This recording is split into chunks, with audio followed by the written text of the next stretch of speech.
In prav na severu Tajske, v mestu Čang Maj, ki leži blizu meje z Mjanmarom, živi Urban Jeršin, ki je zdaj z nami. Pozdravljeni, potres vas je močno prestrašil, 30-nadstropna stolpnica, v kateri živite, se je močno zibala. Sinoči ste dejali, da se v stolpnico ne nameravate več vrniti. Kako je danes?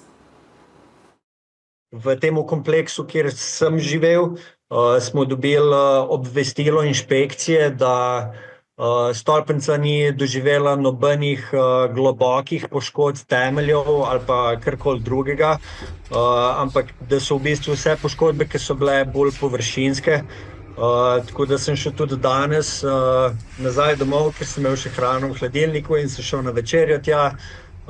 Tudi zvečer sem prišel in sem pogledal gor, pač so tudi luči v stanovanjih so gorele. Malo sem posnel, pač so še zmeraj razpoke v stropih pa stenah, ampak ja, tudi, ko sem domov prišel, se nisem več, ne vem, počutil nevarno ali pa kakorkoli.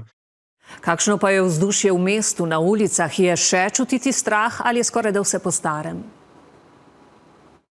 Stanje ljudi na ulicah bi pa rekel, da je v bistvu normalno. Pač danes sem šel v coworking, v pisarno na drug konec mesta.